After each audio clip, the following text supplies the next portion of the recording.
point, Dalo. That was a strong word. Like, even if you can make a told one, your sister's children, your niece, to the point that half again knows, like they don't value you to the point that half again knows, and I got tell what you photo. That's all the very bad. As an uncle, in Egamonta, they even on one day your sisters. You don't owe your brothers to or your sister, but if you ụmụ ha mụgasị nwere ife ụmụaka ahụ mere unu nwekwa ife ụmụaka ahụ mere unu ọkwụ nụ ajọs nọ nọrọ okwu na-achọ okwu na-expand the hatred into the family and onye ị na-anya ifu na from paternal side mostly dafadị eme ọfụma because hatred dị too much. Alright, biko ịchọ ịkpọ mgbatịnaka redio bụ dị very important ka mụ na gị nwee ike ịkpa nkata n'udo. If not, m ga-akọ ọtị off. Once phone ring bakwa na radio of your radio. Hello. Good evening. Nke ka ime? Ndị oyi ka afọ gị na ebe isi akpọ m. Honorable Ndubisi nnọọ.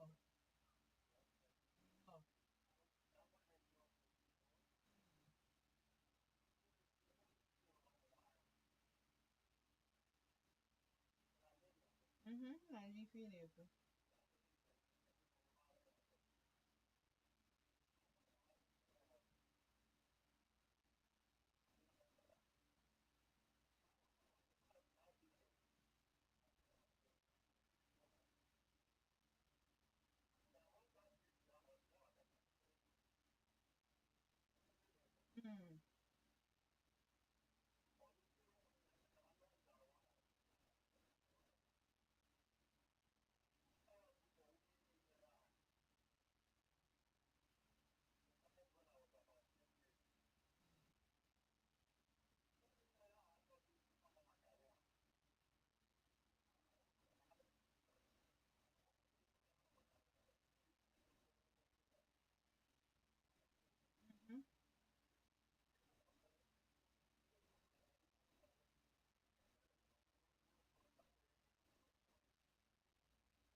Ihe a n'ihi na-ekwu.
Daalụ. Daalụ so honorable. Daalụ. Na-anụgodi anyị. And ọ na-eme okecha eme. And abịa na family, abịa na family sha, a na-enwe ofu onye bụ na obi adị sala. ya na-adị very open, obi ya na-adị nnọọ o nwekọtara obi nwa Jizọs. Ya bụ ndị ọzọ ya na-ara anyị ya because ya nwa ga-ewepụta time ya wepụta ego wee meelu ndị ọzọ ife time ọ ga-eluzi for you to from them. Ọ bụrụkwa ị need like mmechalụ mmadụ ife adịghị eme onye ahụ expect ka ọ bịa yọba m ayọ ka m na-enye ya something. Ekwesịgo m itinye at the back of my mind that onye a na-eri ife na one day ekwesịkwa m ịwọk hard na one day na gịnị mee na m na-enidikwa ime gịnị inyere ya aka because one thing with family bụ na family ga na-eri gị na-eri gị mgbe ọ ga-eruzi ha bụrụzie mmadụ ijibigo your own funds, your own money, your own time, your own energy zụpụta ha ha bụrụ mmadụ then onwezie ka ife because you were not busy taking care of yourself, you know, na-take care of them. With some investment ka iji ego ame but karịa ime gị mmadụ in the next 10 years or 20 years. You notice that in the next 10 years and fam na mfa abụrụgo mmadụ ịbịazi ya ọfụta activity eke na ya ife ọ na-eburu ụzọ wee amụgwọ na iburu ụzọ rụba ọrụ ọrụ rụrụ asị na ebe emere ejide n'ịbụkwa iji aka gị wepụta ego dịka iji wee bụrụ mmadụ by yourself. Ịgbazie ka ọ dịka ego yọwalin ndị na-ayọka ayọka ọ dịkwa mma. Hello, ka afa gị na ebe isi akpọ m anụmanụ ife ị na-ekwu anụmanụ ife ị na-ekwu fine glow nnọọ nnọọ daalụ enwekwa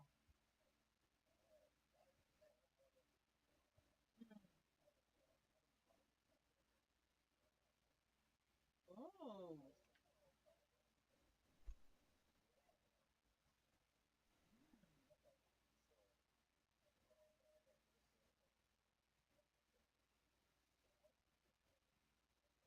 English because asụsụ ha dịka adị aghọtasị ya.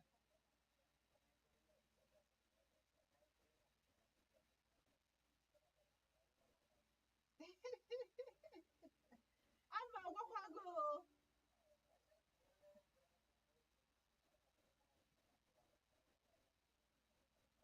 ọkweghị nghọtago ọ bụ eziokwu.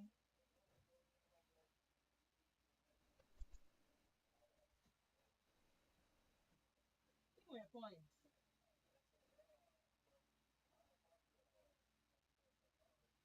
ee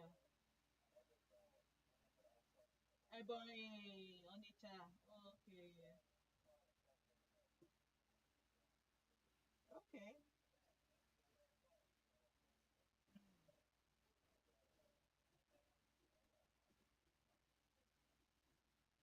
okay ụlọ adị aza anị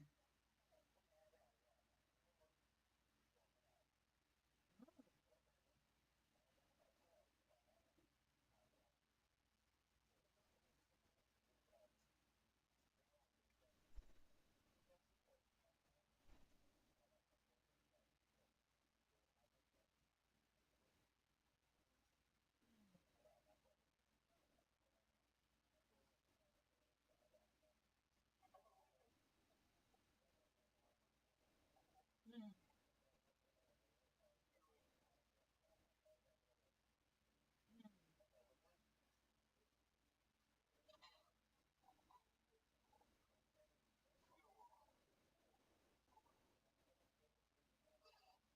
Aqua from paternal side ahụ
Dalo so fine love. Dalo, dalo, dalo, dalo. Oh, for a point. Whenever I do my Kaiwana now, there were family Sibuna, their fathers. Edo Chagolia, Edo Chagolufa, and Oko said, Edo Chagolufa. Like from where I come from, Edo Chagolum family, my uncle, or you want to have a body. And as a basic work, my man, offer what was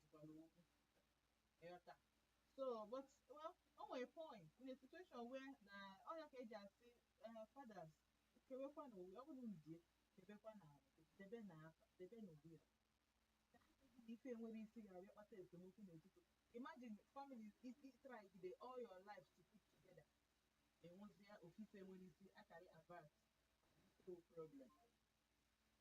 If I carry a bag, if all you can do now, you know, parents, you have a job. I brought us also needs to move this way. Even needs to be eating your nieces and nephews. Well, all day, all day.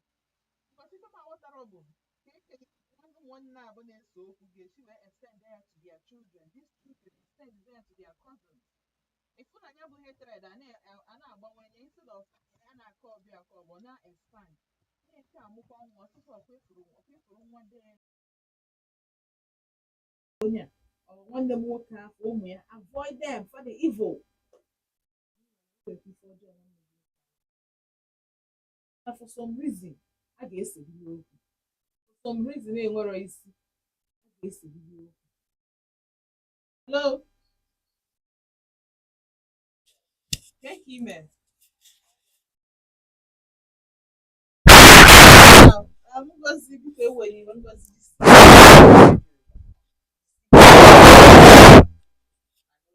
Stop it. So you stick about not radio. Oh, hello. 0706 048 5853. My bomb now 0915 567 0915 570 8347. Hello. Hello. Good evening. Good evening, teaching us. Thank you, me. The bomb. I'm fucking a BC bomb. Oh,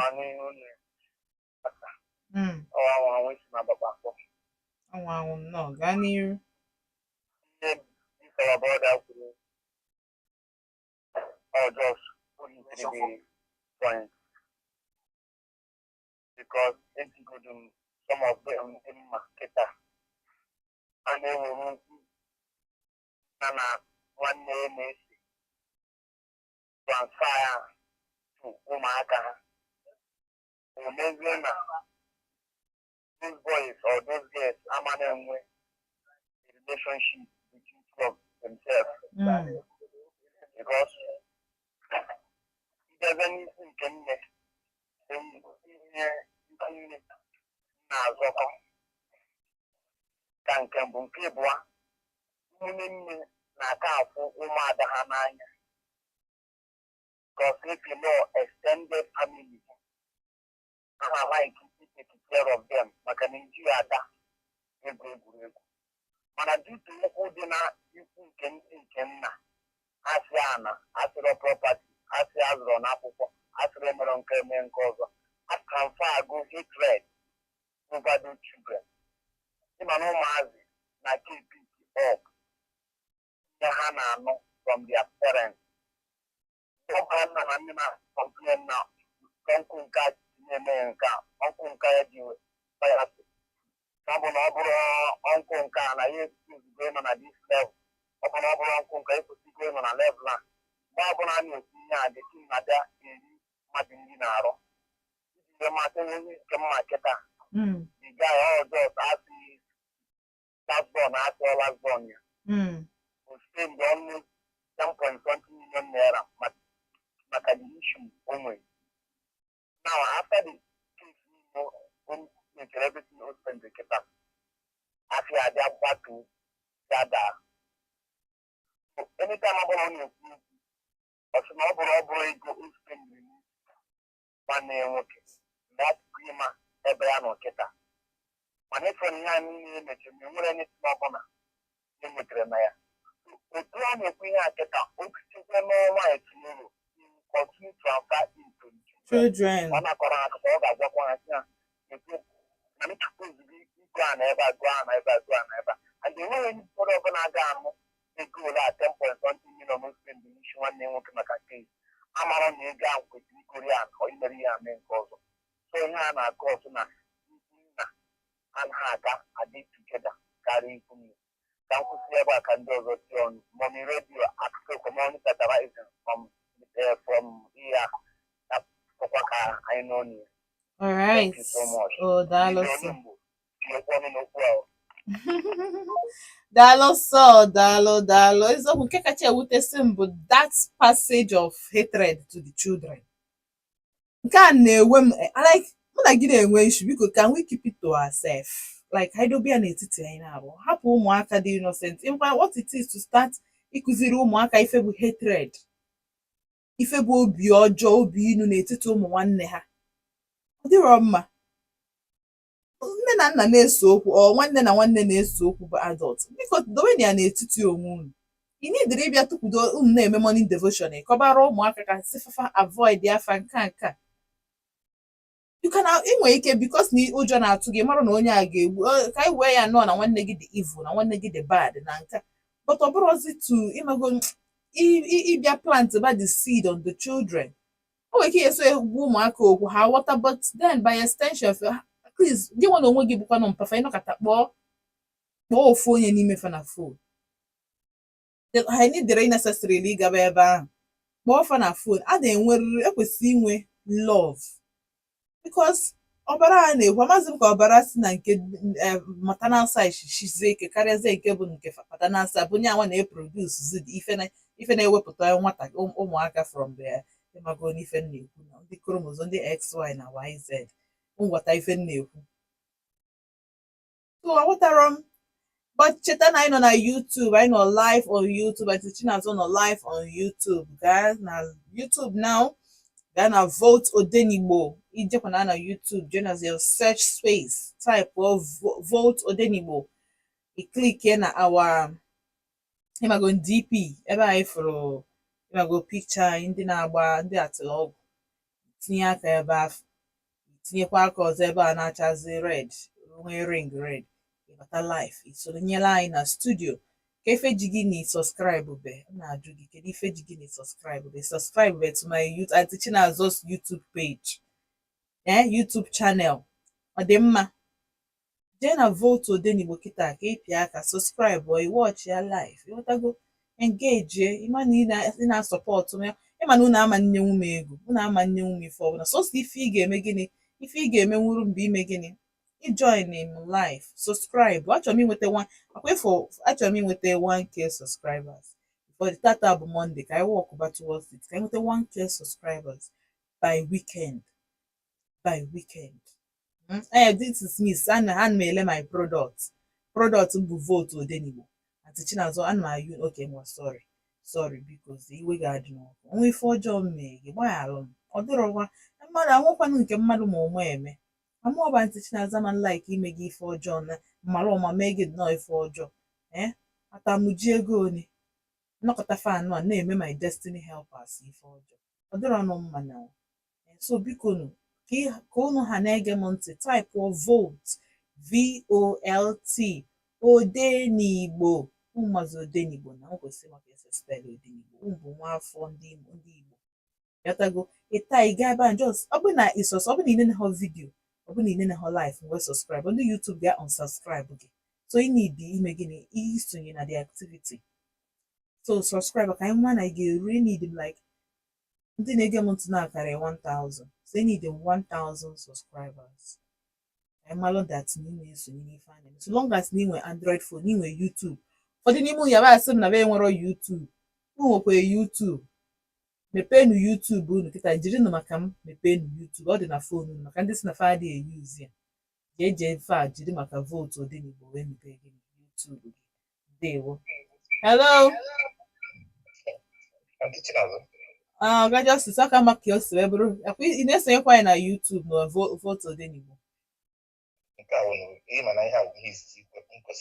It's true, it's true, it's true. I'm not not your comments. Not for your comments sometimes.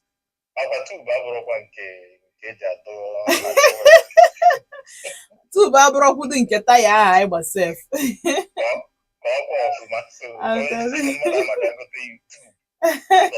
All tube nke bịa with you. All YouTube. Biko nụ. Daalụ. Ndịkwa mma. Transgenerational hatred. Yes, so in fact, if I know who they okay, cousins, mostly cousins. Kedu ife me from paternal side, kedu ife me father adị na mma. About maternal side. Maternal side, anyway, any something and a contest. Don't want anything in contention.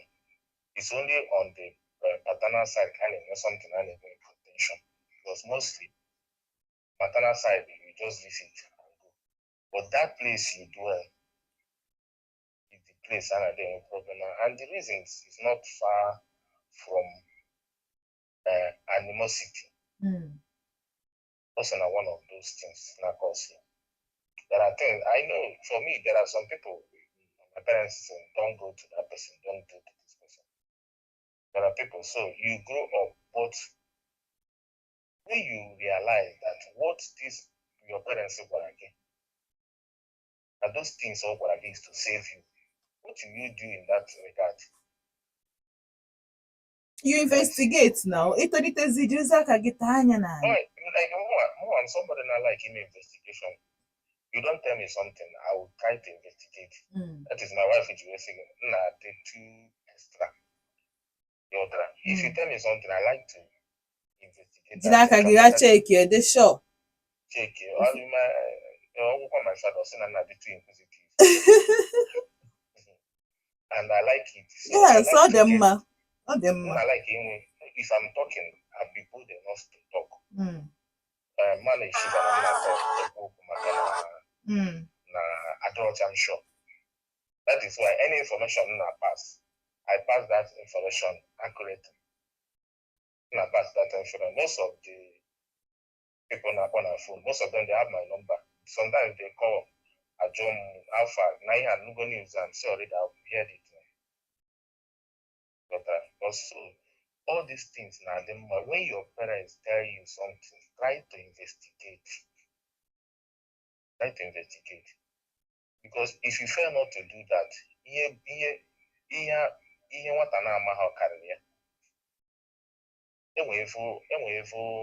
cousins. There are many. So if you see those good ones, you know. And your parents cannot tell you to avoid everybody. Don't mention the second. And go on, matter what. The problem was from your parents. You know see. One thing you don't know is that as a child, you're supposed to know who your parents are. Because you know your parents. If your parents are the troublesome one, type justice in terms of the kind of parents you know, number one. The kind of sure even know when some parents they manipulative. And when you start brainwashing a child from Mbo Pempe, can you hold that child again? No, do you follow what you say now? It takes the grace of God if you mother that na parents man if offer can you check here just like I want to cite one example, just like what is happening between Peter and his brother. This is something they could have saved, and the parents, the mom should have saved that situation, that moment, and he left it. And this thing linger on naga. The animosity have an email, and when animosity comes in, all the very very difficult. This person want to marry, who you people insist that she will not marry that person, and he went ahead and married that person. And since that day, there has never been happiness in that family again. So if you follow, I like to follow event. That is one thing about me. Follow event. I don't any event I follow. I don't discuss about it. You know that? So parents should especially from the women, most of these problems, 75 or 80% of these problems are attributed to them. Oh, I agree. When your husband come back from work, you're not very action, necessary and cannot do unnecessary. And these things brings problems. Some women should be cautioned. There are things you discuss when your husband comes. When certain things you don't tell him something that will bring problem. Tell him something that will bring unity. You open a name out to solve out. You cannot solve. Just leave it. Most of this, and I'm just saying it. I have to be very clear. Most of this problem is from women. I'm not how to cause it. Left for a man, a working will get better. To go to happen also high today. But if you can, you do you inside that. You can okay, you go away. Some people like I'm a family man. One day, my wife goes to man also. Other family, Meronia had, Tina as a Meronia had. I won't do it in her presence. Okay, I'll tell you. Mommy in her presence, all get free. And when I look at that situation, that event, I have something I gotta settle. But if you want to settle it, or you are not on her side.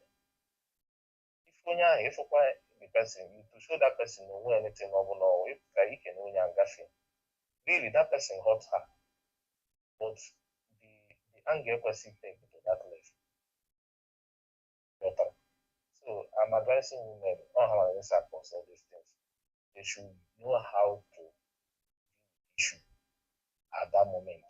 Don't extend the issue to somebody, except when that issue becomes unbearable for you. You can extend it to your husband. So now you are because this thing cannot stop, it will continue. It will continue. But for me and my family, I have not tell my children, don't go to this person, please. Don't go to this person. Let her or let them on their own realize when you are stop going there. Sometimes my child will come to me.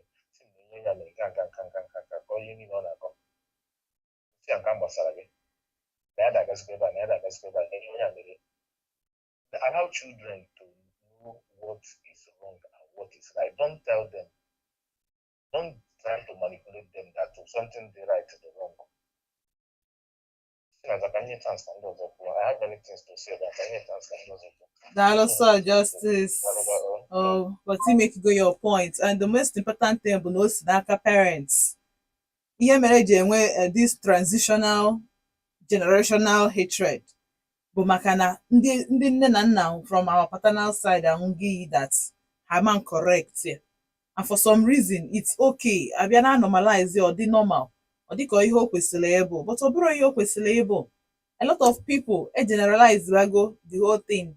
But I believe kwem na onwe like onye nke mbuzo n'imago instance nyere izizi. Onye nke a cousins ya from paternal side ya ha na-eme ọfụma, ha na-akpa nkata ọfụma, ha na-anọkọrị ọfụma. In fact, as mgbe mụ na ya na-ekwu sị nọ from be cousin ya uncle ya self ka o si wee pụta. Or just 99, just 1%. 1%. And 1% and goes in idea of all the very appalling, about the poor, all the very appalling, all the very bad. Hello. Kekime. I'm okay. Can I get ABC at bomb? Ezimo no. Yeah, I got justice. Yeah, if we leave you, how about you get also check out the program.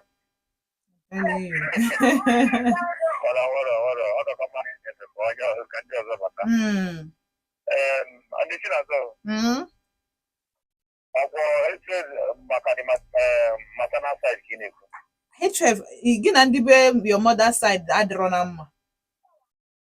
Anyị dịkwa na mma. Gị na your paternal side unu adị mma ndị cousins gị. Anyị dịkwa na mma. My your uncles, my your cousins. Nwanne, ịmago na ụmụ your uncles na aunties from paternal side. Now for you, I didn't do for you. Okay. I'm gonna have it. o so na ndị 1% anyị na-ekwu maka ya dị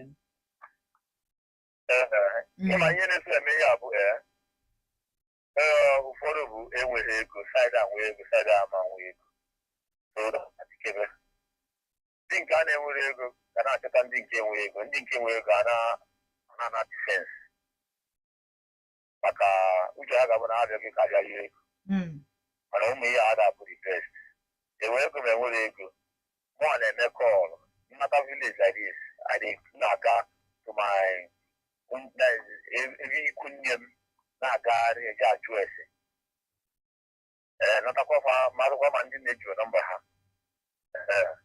a na-akpọkwa ha n'afọ ka ekwu n'ume maka onwe ndị gị na ha na-afụ ga anya for years which not true full akpara fụọ na-akpọkwa na vidio kwa maọbụ nata na Christmas service agagharịa onye bụ na afọ ibie so that one day ihe na-eso akọs ya bụ saịdị anwe ego saịdị ama nwe ego ọ na-ewute nke maka enyi m nwoke tataraza na presidential room ọ nọkwa ya o ọ na ya ịyafe anụ onye ya si ịyafe anụ fonu fa soon very soon iji olimbo kwara ọ nọ ya na ọ ịya anụ onu fa soon anụbịakwa biko ebe ọ bụ na mọmi redio bụ nebo gị ihe ejisi ike kpọpụtala anyị mọmi redio anụbeghị m onu mọmi redio for months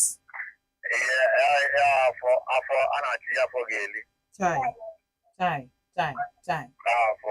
afọ awọta zuo ike ai akwa mgbafe amara akpọrọkwa shọp ya ọnọkwa na shọp ha ncha anyị anọkwa n'ofu ebe na-ekiri mmọnwụ ada nọkwa anyị mana nga hello nna n'ihi na-ekwu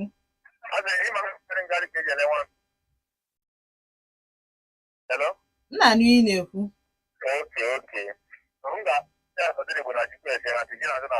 biko si ya na mụ ọnwa na ndị Odenigbo na-ajụ ese so long as na arụ dị ya nsogbu adịrọ so long as na-eju dị ya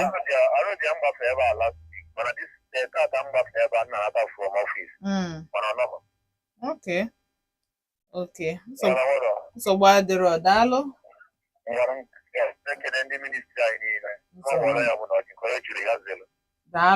daalụ and yes adị anọkwa ofu ebe ekiri mmọnwụ ọ ya wee kirikata from side a eme gịnị ịnọgharịa ka ama na onwekwa ife ya adapụta side a ịghọtago so ọ dị very important aghọta m hello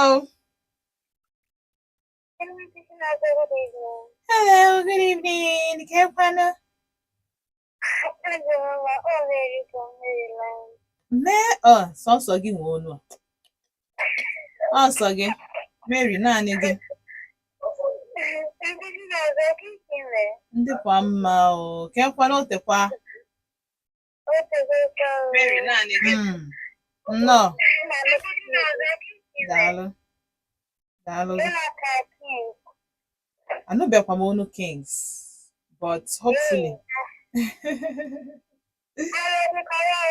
arụ kwesịkwa ha biko kwa o arụ ya adịkwa ya o arụ kwesị biko arụ dị ya o arụ dị ya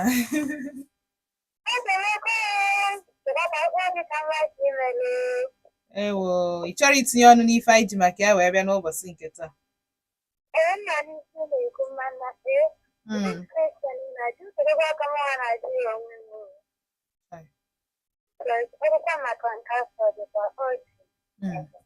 Because from where I was like my cousin from my maternal side, before I come from paternal, we're going so the times now did the question now, and I'm learning from other people's opinions. So you say it, daalụ sọ bye bye. daalụ na-anụgo ya n'ọkwa sọsọ paternal ndị maternal side ya ka ọ ma nwekwa ndị paternal ọma ifegodo ife ahụ general fever ọ general ọya anya bụ ọya mara ka a ga-esi mi eme because a na-achọ solution kedu ife bụ the solution ofu ya suggest go na parents so ọ ka ị na-aghọta na ọlụ dị as a parent ọlụ dị and you need to take up that responsibility mana first of all parents ga-ekwetegodu first na their responsibility and na fa need ka ife a pụọ n'ezinụlọ fa. Ọ bụ na onye lovelu ịfụnanya onye ka o ji ahụ na-apụta na-asị unu nchọ ịnụ nwaanyị jee chekie na onye nchọ ịnụ malụ the level of love dị n'ezinụlọ because I'm telling you mmadụ ama nyenwu ife onwero. You can only give what you have. Ịma nyenwu ife inwero. It takes the grace of God ife onye enwere ya ọ na-agbasi mbọ ike ka o nweta ya because ọ inweta ya wee nwenwuo ya. When you own it, you can be able to transfer it. Ọ bụrụkwa iweta ya etufuo iweta ya ị na-achọ ịkọwara ya mmadụ onye ahụ ya aghọta. So the important that na ime gịnị ịfụnanya dị important ka anyị wee ya nnọọ na ya emechego the mistakes anyị made. Now the time imeki corrections erugo kịta bụ oge ime gịnị imeki correction. Mana mmadụ onye chọkwara na imeki correction nke ọ nọọ ka ndụ ghọọ onye bụ na I don't care. Take me as I am. Nna ị bụrụ onye ala mma take gị as you are o. Ma nwere ife dịka take me as you are.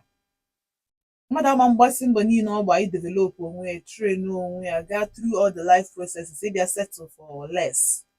Nwere onye mma advice ya settle for less. Nwere onye ga-advise ya settle for the substandard. Enwere standard ife ndị nwere usoro and as somebody ma ife ọ bụla ị na-eme ikwesịrị ị na-eme gịnị ị na-consider your children. Kedu ụdị seeds ị chọrọ itinye na ebe ụmụaka gị nọ? Kedu ụdị partner you need to help you achieve those things you need n'ezinụlọ gị? Ife anyị ga na-eche. Hello. Ka ime? Ndị oyi. Ka afa gị na ebe isi akpọ m? Maazị Ejiofor. Nnọọ gaa n'iru. Nnọọ.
Ị mana m adị anụchi ihe ị na-ekwu netwọk na-enye nsogbu adị m anụchi ihe ị na-ekwu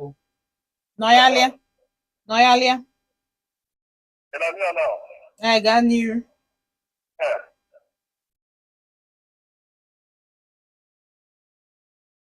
Alright, biko jisie ike izada na ichenji netwọk iji akpọ m ọ na ịnọyalị ebe ị nọ ka anyị nwee ike na-anụ ife ị na-ekwu. Hello. Good evening, ka ime? Wenite onu gị dị down. Alright, biko jisie ike ka iwenite onu gị or you speak directly into the mouthpiece of ekwentị gị ka nwee ike na-anụ ife ị na-ekwu. Hello.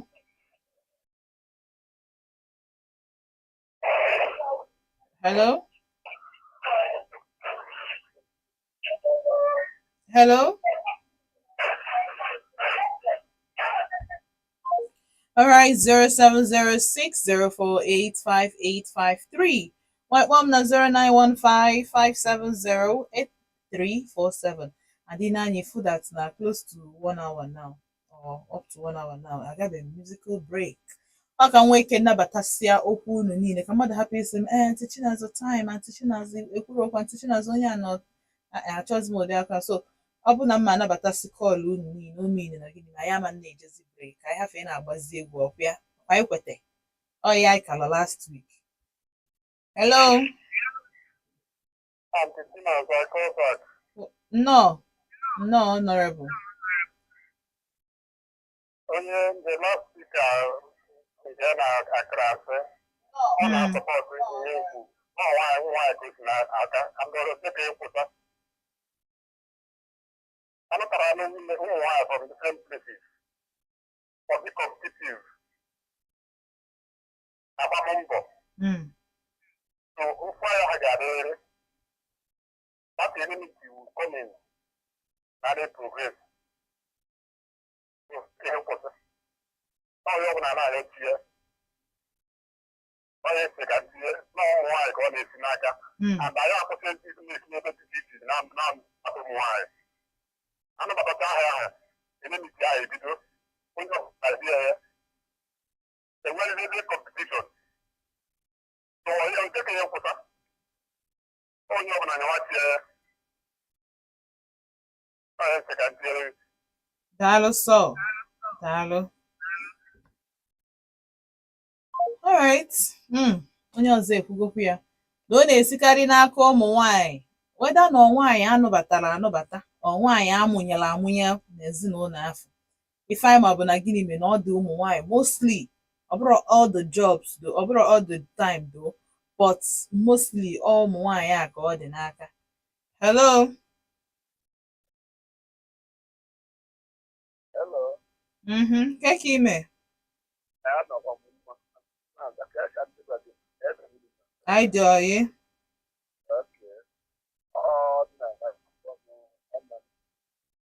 daalụ sọ Nnaemeka nnọọ welitekwa ọnụ gị o ịma na ihe dị na ndị kwuru okwu si na ọ bụ aka ụmụ nwaanyị a na-ahụta ihe mere dọkịta nwaanyị ga-atụrụ na eze anatacha Krismas na-abịa mmeri ebe mana nwoke ama azụ ka a na-abịa ebe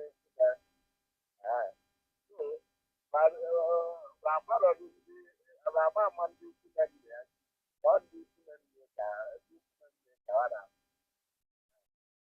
ọ ga-ebule ihe ndị ahụ okay alright owo mana daalụ na iji wepụtara nnọọ obi gị nnọọ wepụta your last credit ndị a ka m na-eme appreciate wepụta nnọọ obere nke ị nwee wee join ya na the show to contribute. I appreciate you. Daalụ sọ daalụ eziokwu daalụ ama m na ọ bụrụ efe mmadụ niile ga-eme but some of us a lot of us na-eme ya so na-asị unu daalụ sọ. Hello.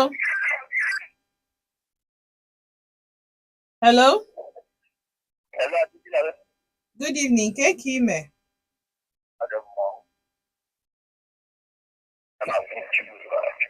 Chibuzo ka ebe isi akpọ m?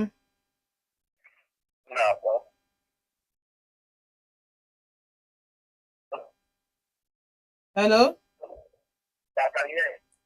Hey, network mmiri a na-eze ebe ị nọ network gị dịkwa bad. So in the spirit of ịmago na ikwuketekwa okwu anyị ejekpa egwu anyị ejekpochapụ obere egwu ọ dị important. Aga ebe ọbụla nna na cheta azụ cheta na ị nọ na Volt 104.3 FM afọ m na Volt Odenigbo live on YouTube. Volt Odenigbo live on YouTube. Ọ bụ na ife na-eme na-amasị gị jee ebe a nje subscribe. Ndị nwe YouTube dị very very very strict. Ha fụ na ha na-esise na ijos bịa pinye aka ewepụ gị ọ bụrụ na ị chọrọ ka ewepụ gị just subscribe or gbanye your notification on so that mgbe ọ na-abatakwa na live ma ọ post ihe ị ga-enwe ike ịfụ ya. Biko agwa m sọsọ fụ onye subscribe bụ sofa a ma afụ unu mmadụ 11 nọ online na-asị unu daalụ. Ndị ọzọ kedu ife unu na-eche olee ife unu chega mgbe ntị chida oke onsekpula na ngwa ma binu please biko zie ikpere m dị na kedu who am I not to kneel down biko zie but ka ide kpọgodo egwu nna cheta azụ Papa Benji featuring Flavor and Fino and ife a ka a na-akpọ gịnị egwu basket mouth. Alright, aga na ebe ọbụla nna cheta azụ cheta na ị nọ na Volt 104.3 FM. Dewo.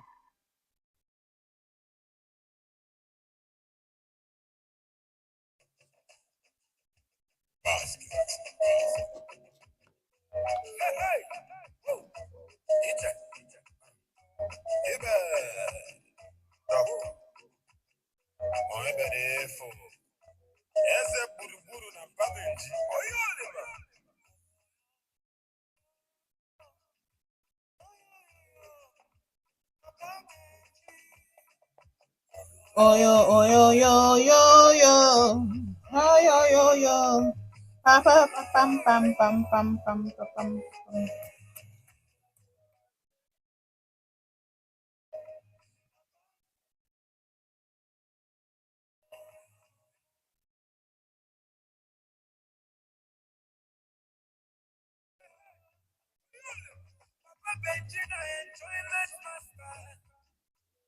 Every day people go gather. If pepper soup tries now one in town, a happy place you can jolly with your friends, yeah. Hey, yeah. Mama Benji, a fashion designer. Benji Junior, want to be a musician. Mr. Jimmy Nusi, Papa Solo, Mr. Pius to get money. I want money. Oh, yo, yo, yo, yo. Benji,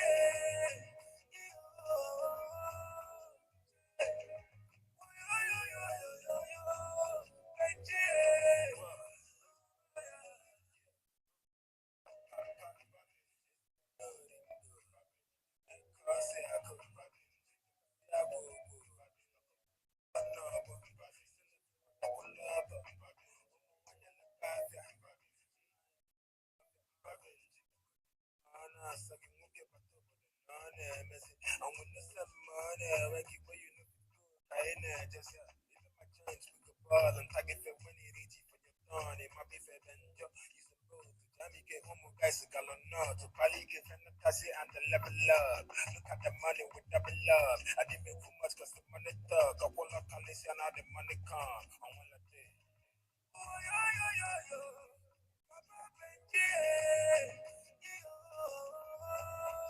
Say. Oh, yo, yo, yo, yo, yo, yo. Benji.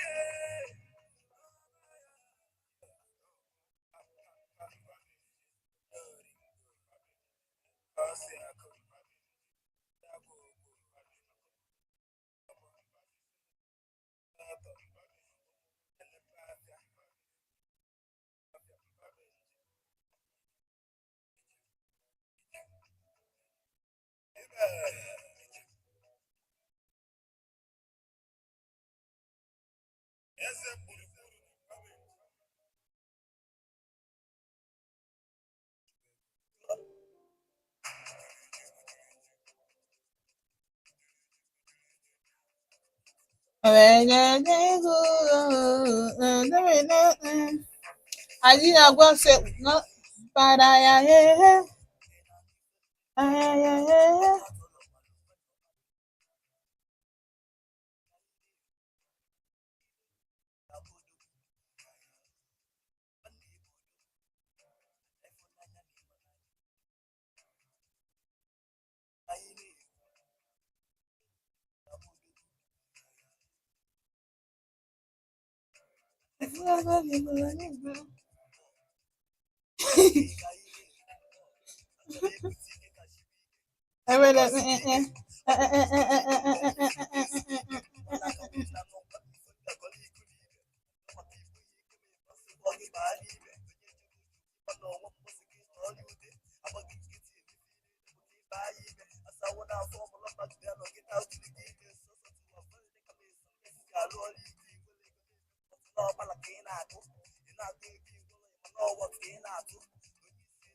Iwe dị ife na-ekwu.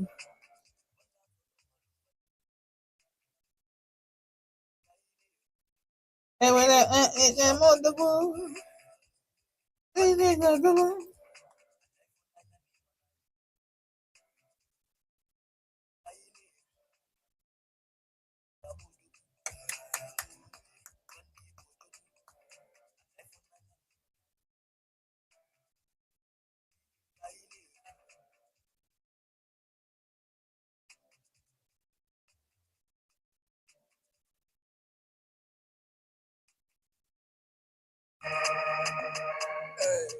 Your phone, my messages to you did not tick blue. So I thought you have gone to do that thing that you thieves used to do.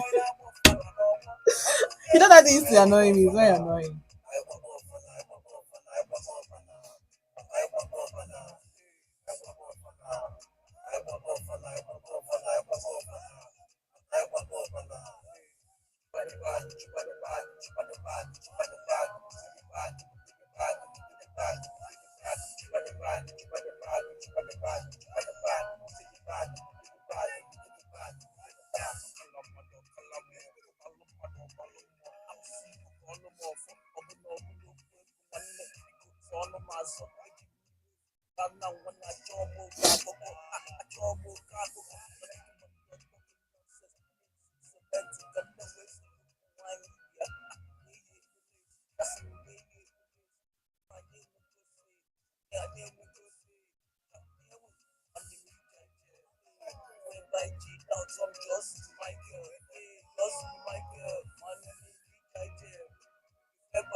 I don't even know where this now is.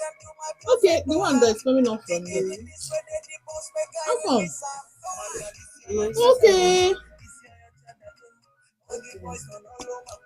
Well, I hope this thing is not on YouTube. Sha. All the songs are with they are songs for copyright. It's on YouTube now. Okay, Use beats and none above. you go off that thing when you want to. Ask people. You rent calls now to But the issue is I don't know. So I just have to off the because this one is feeding off from this. I'm going on air now.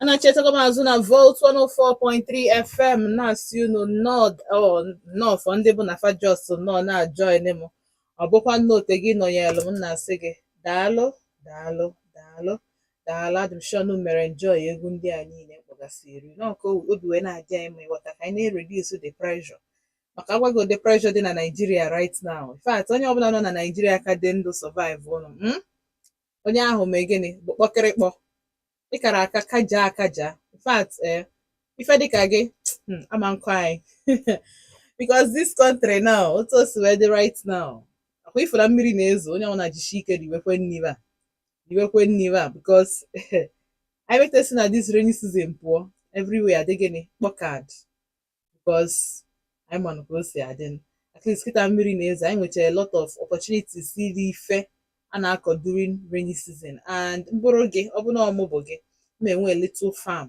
na be m so long as na compound ị nọ na ya nwere aja compound ị nọ na ya nwere space ọ bụrụ ụgwụ ọ bụrụ akịdị ọ bụrụ kọkwuo ma ji ahụ bụ na gịnị na dry season ka ọ ya emeta ife ọbụla ị chọrọ ịkọ right now kọbịa at least as bad as bad ị ka na-erigodu vitamin ife ọbụla ị na-erigodu vitamins ka ị na-eri bụrụ vegetables or something ị na-edowegodo onwe gị healthy na-erijigodo afọ for now o sie ike as bad as bad shie vegetable soup jee mata garị n'afịa rie ya ọ bụrụ akpụ ka ị chọrọ gị gote rie ya otu ọbụla o si na dịba na make sure na agụ agụrọ gị this period because onwere ife adịrọ n'afịa now onwere ife adịrọ onwere ife ma azụbeghị ọ bụrụ ọka kọkwuo ọka mgbe ọ ya ka ije afịa jegolu ube were ya mee nri abalị tajuoro onwe gị na ezinụlọ gị atajuoro onwe unu afọ so this rainy season make sure that you are not lacking behind ị nọrọ n'azụ ndị ibe ga nọ n'iru oche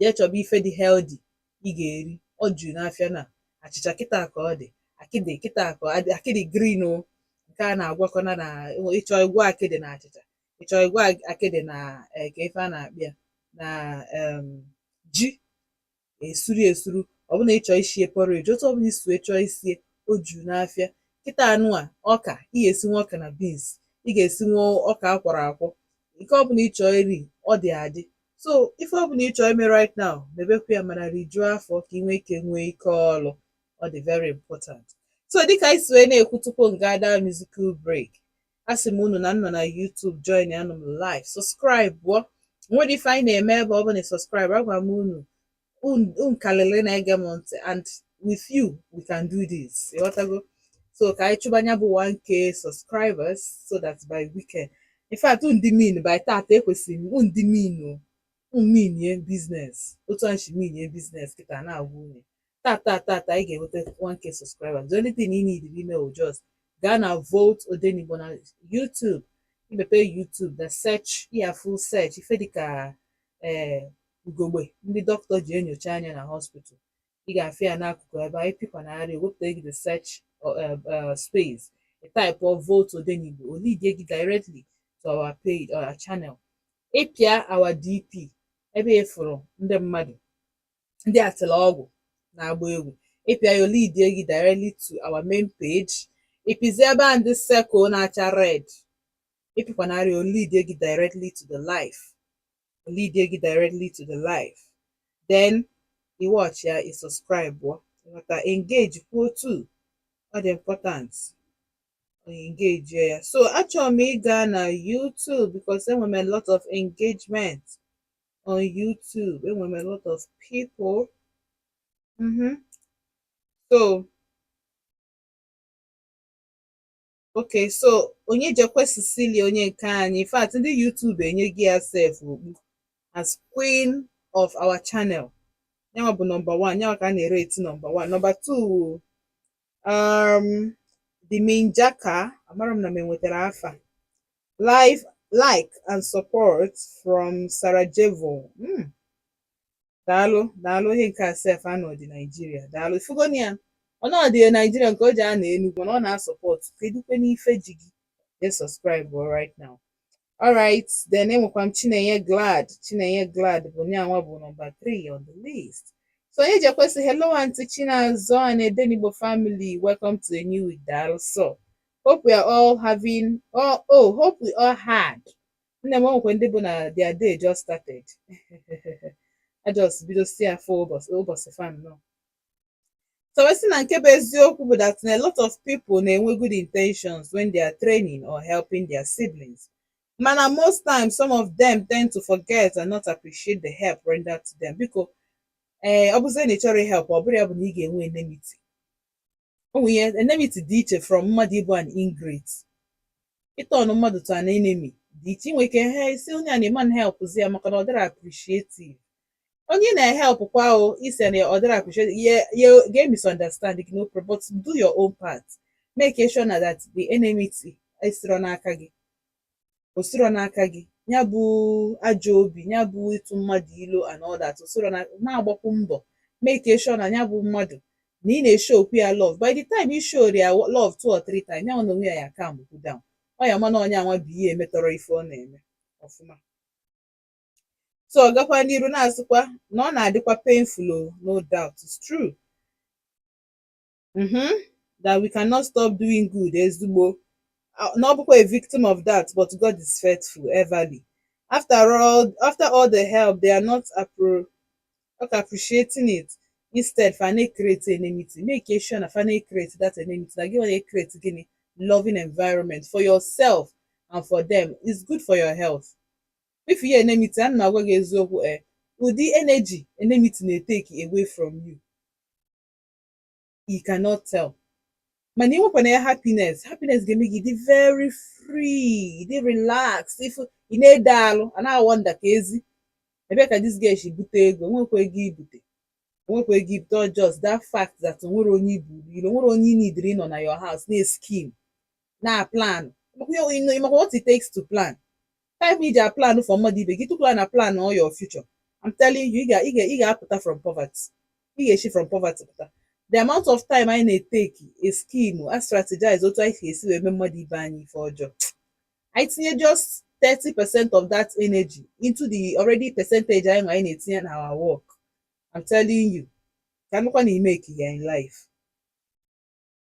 So we see some mothers like to instigate trouble. Ndị nne unwa onye nke nọ na ha ekwu ya na ọ na-ekpere Chukwu ka Chineke nyelu ndị nne aka ka fa nwee ike na plant good in the side of their children.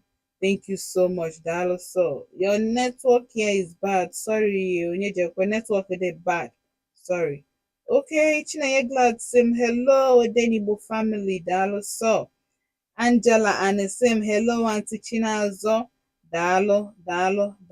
Anụmafụsisi nna aka unu shiri ike kaja na-asị unu daalụ na ọ dịrị izi. Alright, so ka anyị na-agakwa n'iru, kpọọ m na phone na 07060485853 ma kpọọ m na 09155708347. Ajụjụ m wee bụrụ kedu ife a ga-emenwu ka akwụsị ilo, hatred, enmity dị n'etiti cousins from paternal side. Notice go n'ọnya the rampant. In fact, onye ọ na-ekpala aka n'ọnụ ndị be mpam, ndị onye ọ na-akpala aka cousins from mpam, onye ọ na-eka ụzọ agaghị ebe ahụ. So kedu ife anyị nwere ike imenwu ka anyị remedie this situation, because ọ ga-adịkwa mma for us, for my family, for your family, my family, and also the society anyị nọ ya. Obodo anyị nọ ya kịta ihe the last thing I need ịtụkọ isi ọnụ, gbakọ aka ọnụ rụọ ọrụ asụ ụmụ nwanne. Hello. Ke ka ime? Chineye nnọọ. Oh, Chineye glad nnọọ isonyere m online, esonyekwa m live. Daalụ.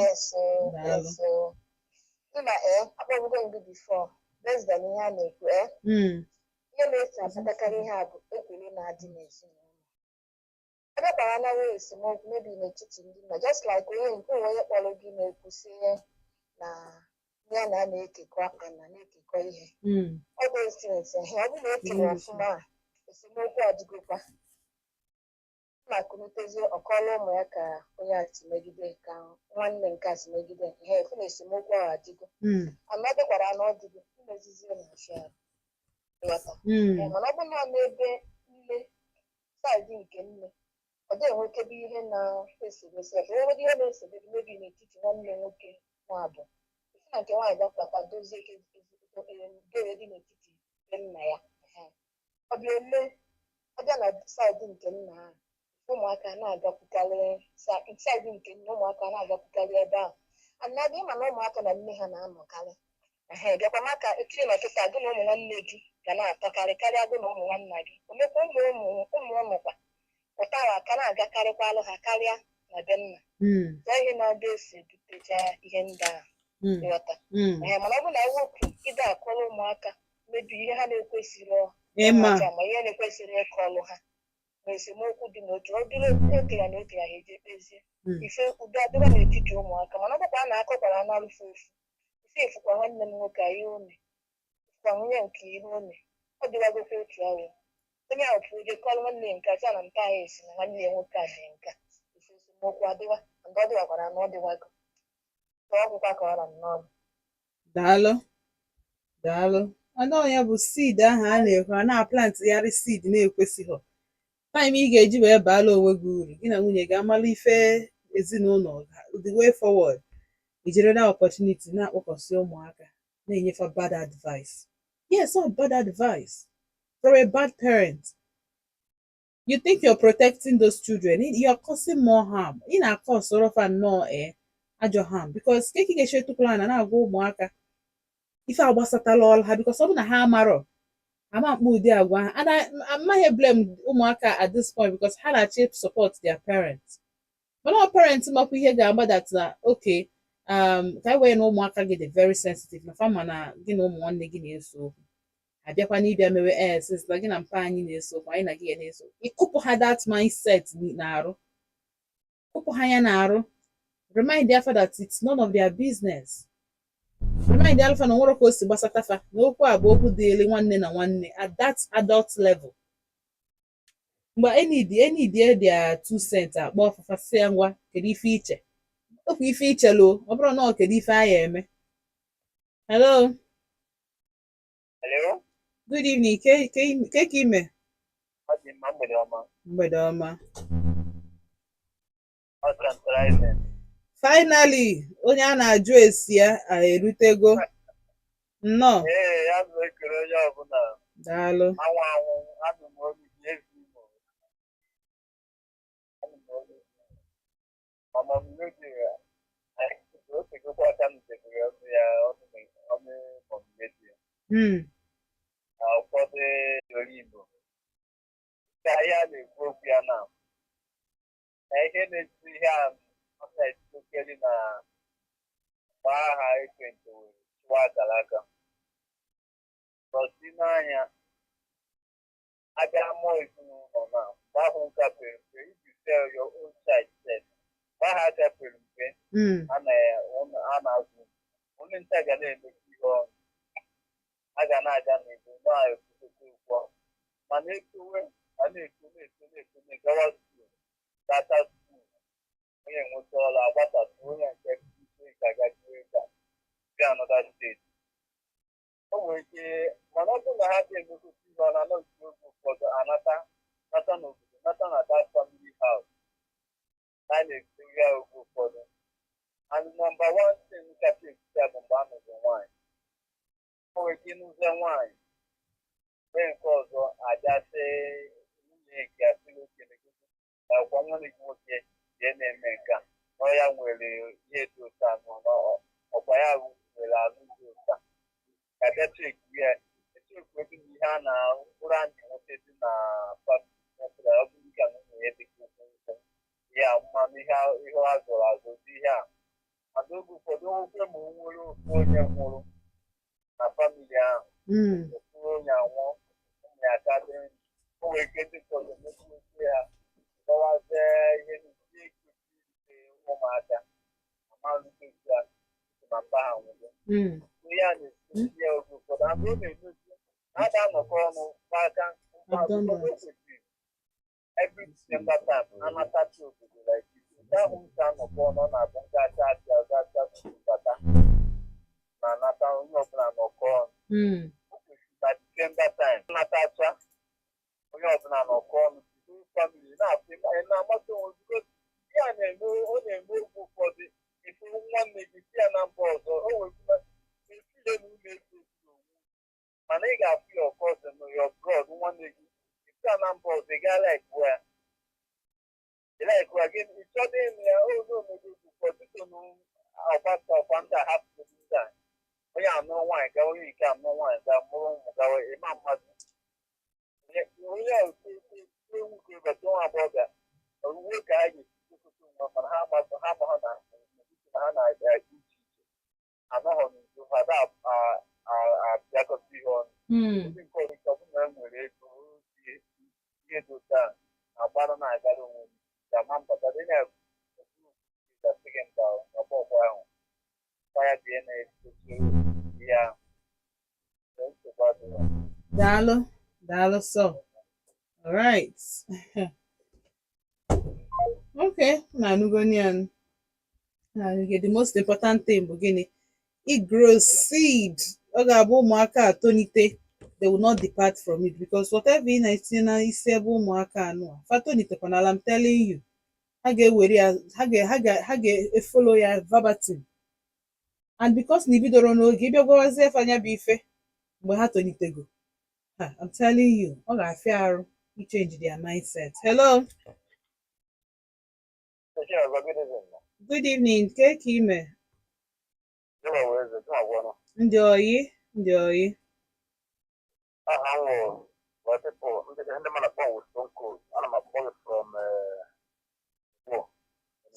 Stone Cold from Ngwo, no. Yes, yeah, first time mmadụ na-akpọ m from Ngwo. I'm very happy, no. Ewo, sorry, oh, sorry. Ewo, daalụ, daalụ. Dịka okwu na-ekwu tata ya maka ihe na-esere nwanne na nwanne, my sister, the thing o siri ike, otu na ihe nsogbu anyị na-enwe anyị nwa dị ndụ na nke tata, otu na nsogbu anyị nwere, ndị nwanne nwunye pụtara na onwe ihe na-ebutekere ihe awọ n'ihi na ndị isi esi na otu nwata si wee isi otu ya otu si wee dị n'enyi ya. Ị na-ese that na ihe na-ebutekarị ha awụ ụmụ nwaanyị anyị na-alụta na-alụbata n'ezinụlọ. Mba, man. Are you serious? Nna ị gaghị ntị. Yes. If I am talking to you in my own particular family, I like onye akwụrụ okwu gwụchara na abịa ihe a na asị gị na nka na onye anwụ ya, asị na n'aka onye anwụ ya, enwere ike nwunye onye nke a pụta ojesi onye nke a nwanyị eji wee sụọ onye nke a nwala gị nke gị nke a erupụzi that na mpunu ọ na kindred nke ya ahụ na ha mụta isi eke ya like that. Ọ bịa mewezie nwere ike onye nke a lakpụrụ n'ụlọ ya onye kụrụ ụmụ ya mkpụrụ ọjọọ, onye nke agawa nke ya jekụrụ ụmụ ya mkpụrụ ọjọọ. Like I myself particularly, ọ na-adị ahụ mụ na my brother enweghị nsogbu like this. What is your age, my friend, go back. This is not part of your business. This business is going to all man para look for the room. Yeah, only but I'm my brother. Money I take care of that age. But the money enough or matter okay. Don't go back. So one man who mind the world. I ain't getting the little food like that as a culture of our wife. Not to put mouth directly in family issues. And I can't for about our way. Because he will take it to book our idea. I like going in the room. I go Lenka, Dale, Lenka, I love Lenka. I go after all, I was part of the family. No, I don't think it's like that. Let us go back to our childhood. Try to be fire, look at in the family. I am working here. Thank you very much. Daalụ sọ. Daalụ.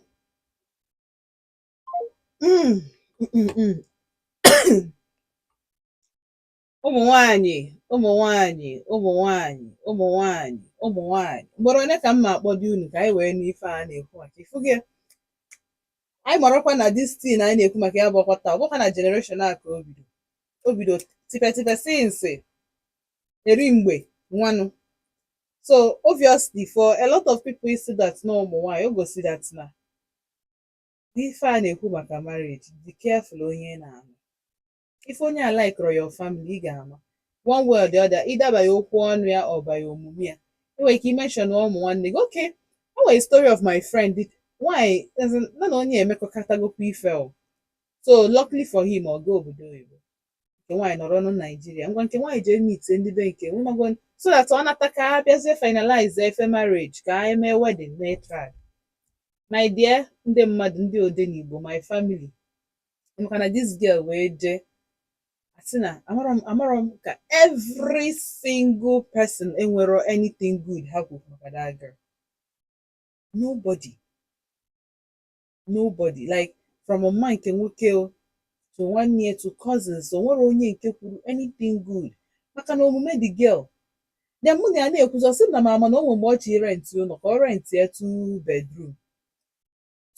two bedroom flat nke nwaanyị si ya ka efe na-rent two bedroom flat nọrọsi ya ga-anọ ya rent a room and parlour ọ sị ya mba na o nwere ike ụmụ nwanne ya chọọ ịbịa na nke nwaanyị si ya mba bịa mee gịnị for what ha na-akwụ ụgwọ ụlọ ka ọ gịnị nke m kwesị na ọ gbachachacha tụfuo nọmba na ọ gbachachachara ọsọ ọgbanụ si m na Ifunanya o nwere ebe dị girl nọ second to none mana for the fact na omenwụrọ ndị family accept for the fact na o feel na mmịa ịbịa na bia wee problem for the fact na oche na nwanne ya dị stranded na ọ ya abịanwu na nke ya bịalarụ bụ a problem na ife a niile bụ ife o ji wee cancel all the girl that no man take anụbatabeghị ọ dị otu anụbatazie ka ọ ya there is always a sign mana oke ịfụnanya adịghị ekwu na ịma ife unu na-eme before ịmara ya enwe generational hatred iftazi ezinụlọ kwesịrị ị na-eme ọfụma ọ bụrụ maka